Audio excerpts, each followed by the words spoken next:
Yann Lamaison, bonjour.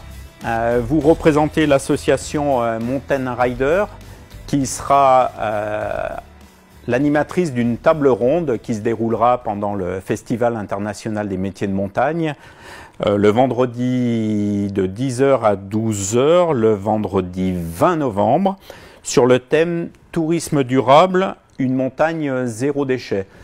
Est-ce que vous pouvez nous en dire un petit peu plus sur la thématique que vous allez développer, sur les interlocuteurs qui seront autour de la table? Exactement, bonjour. Cette année, comme depuis plusieurs années, Mountain Riders a organisé des ramassages de déchets en montagne. Cette année, malgré la situation, 1700 personnes se sont mobilisées pour une montagne sans déchets sauvages. Ça nous a permis de récolter plus de 7,5 tonnes de déchets, de les caractériser, de comprendre aussi pourquoi ils sont là.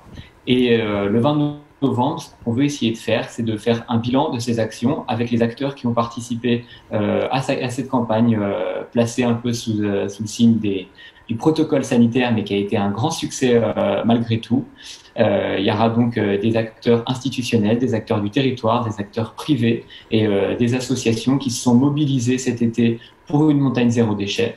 Ça sera l'occasion de faire un bilan et ça sera l'occasion aussi de présenter nos futures actions de sensibilisation pour réduire ces déchets à la source et pour avoir une montagne plus durable et plus propre. Donc des enjeux, réduire les déchets à la source, bien évidemment. Et ensuite, ces actions sont menées sur l'ensemble des massifs alpins?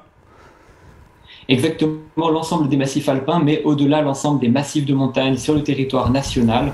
L'objectif, c'est d'aller partout sur les territoires de montagne pour réduire les déchets à la source, pour ramasser les déchets, pour mobiliser, mais également pour former, pour accompagner tous les acteurs du territoire qui se mobilisent pour une montagne zéro déchet et de pouvoir les accompagner dans cette transition.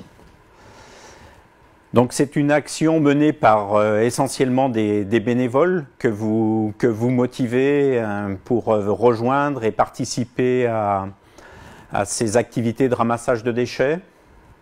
Alors, ce sont principalement des bénévoles, mais les ramassages englobent également les offices de tourisme, les mairies, les acteurs privés, les acteurs institutionnels, les associations, les collectifs citoyens.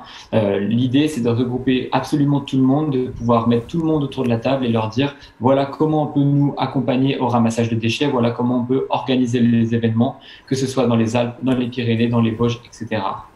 Alors, c'est un vrai challenge à relever puisque du fait de la pandémie, on constate que la montagne est de plus en plus fréquentée et c'est vrai qu'il y a peut-être toute une éducation à mener. Ça sera, je pense, un des enjeux de la table ronde, de déterminer quelles sont les mesures pour que les gens prennent conscience qu'il faut respecter la montagne et qu'il faut laisser une montagne aux autres aussi propre que celle qu'on veut découvrir en arrivant dans les massifs. Exactement, cet été, on a eu une saison estivale particulière avec un développement du tourisme un peu plus local. On a eu une fréquentation accrue de la montagne avec un public nouveau. Et nous, l'idée et l'objectif, c'est de pouvoir sensibiliser tous ceux qui veulent profiter de la montagne, qui veulent en faire leur terrain de jeu et de laisser une montagne propre pour que tout le monde puisse en profiter. Yann Lamaison, merci. Donc rendez-vous le vendredi 20 novembre de 10 h à 12 h pour cette table ronde. Pour vous inscrire, vous allez sur le site du film, vous recevrez un lien et bien entendu, pendant la table ronde, vous pourrez poser par écrit aux intervenants vos questions. Merci beaucoup et au 20 novembre.